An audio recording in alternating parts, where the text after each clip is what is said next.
매일 아침 외신 브리핑 신민영입니다. 간밤 상승 출발한 뉴욕 증시는 주요 기업들의 실적 우려 속에 하락 전환했습니다. 글로벌 시장은 미국을 비롯한 각 지역의 경제 재개 움직임에 가장 많이 주목하고 있는데요. 국제 유가 흐름은 여전히 불안정하지만 증시에 미치는 영향은 이제 다소 줄어든 양상입니다.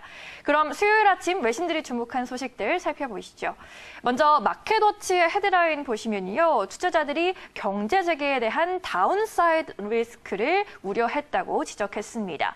미국에서는 조지아와 텍사스, 사우스캐롤라이나 등 일부 주에서 경제가 부분적으로 재개됐습니다. 다만 경제 재개 이후 코로나19의 확산세가 다시 가팔라질 경우 경제가 더 큰 충격을 받을 수 있다는 우려는 여전한 상황입니다.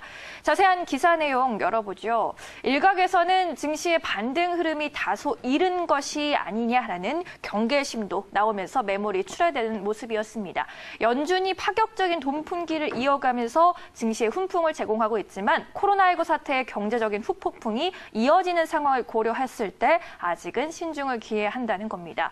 실적에 대한 걱정도 있었습니다. 뉴욕 증시 정규 장 마감 후 알파벳 A, 구글 등 주요 기업들의 실적 발표가 예정이 있었고 실제로 나왔는데요.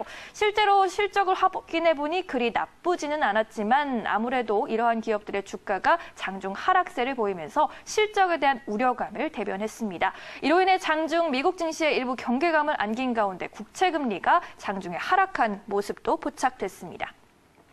이어서 주요 경제 지표도 확인해 볼게요. 블룸버그의 기사입니다. 코로나19 확산으로 인한 공포가 미국 내수 시장을 잠식하면서 4월 미국의 소비자 신뢰 지수가 큰 폭으로 하락했습니다. 6년 만에 최저 수준으로 내려앉았는데요. 그러나 올 하반기엔 사정이 나아질 것이라는 기대감도 확인이 됐습니다. 자세한 내용 볼게요. 미국의 경제조사기관이죠. 컨퍼런스 보도가 4월 미국의 소비자 신뢰 지수가 86.9를 기록했다고 밝혔습니다. 이는 3월 수치인 118.8보다 대폭 하락한 수치고요.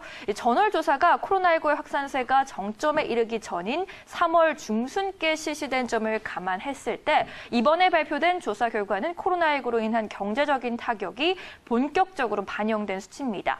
소비자들이 보는 현재 경제 환경을 나타내는 현재 상황 지수도 지난달 166.7에서 이달에 76.4로 곤두박질 치면서 사상 최대 낙폭을 보였습니다. 앞서 미국의 미시건대가 지난 24일 발표한 미국의 4월 소비자 심리 지수도 71.8로 전월에 비해서 사상 최대폭으로 추락했습니다. 전국적인 봉쇄 조치로 최근 5주 만에 2,650만 명이 일자리를 잃는 등 경제난이 심화되면서 소비 심리가 빠르게 냉각된 것으로 풀이가 되고 있습니다. 다만 일부 소비자들은 상황이 나아질 것이란 기대감도 갖고 있는 것으로 나타났습니다. 조사에 응답한 소비자 가운데 약 40%는 경제 상황이 향후 6개월 내로 개선될 것으로 낙관하는 모습을 보이기도 했습니다. 마지막으로 이번 주에 열리는 FOMC 관련 내용도 미리 체크해 볼게요. 미국 현지 시간으로 28일부터 29일까지 연준이 4월 FOMC를 엽니다. 이번에는 금리 인하는 없을 예정이죠. 이미 기준금리가 제로 수준이고 마이너스 금리로 가지 않겠다는 게 연준의 입장이기 때문입니다. CNBC는 연준이 금리를 건드리지는 않겠지만 주목할 것들이 몇 가지 있다라고 전했습니다. 이번엔 우리가 어떤 부분에 포커스를 맞춰야 할지 자세한 내용 살펴보겠습니다. 먼저 월가의 관심은 연준이 코로나19로 인한 지금의 경제 상황을 어떻게 진단할지에 달려 있습니다. 국제유가 폭락 사태에 대한 평가도 어떻게 나올지가 궁금한 상황이고요. 연준이 쓰는 표현과 파월 의장의 말 한마디 한마디가 향후 경기를 점칠 수 있는 힌트가 될 텐데요. 골드만삭스는 이번 4월 성명은 극적인 경제 악화를 받아들여야 할 것이라며 경제 활동이 급격하게 수축하고 가계 소비와 기업 투자도 급격하게 감소한다는 점을 알리게 될 것이라고 내다봤습니다. 연준은 또 현재 금리 수준을 당분간은 유지하겠다는 의지를 재차 드러낼 가능성이 높습니다. 현재 골드만삭스는 2023년 후반부까지 금리를 인상하지 않을 것으로 예상하고 있는데요. 월가는 향후 통화 정책을 어떻게 이어갈지에 대한 힌트를 기대하고 있습니다. 현재 젤로 금리를 언제까지 이어갈지에 대한 선제적인 가이드라인이 제시될 수 있다라는 의견입니다.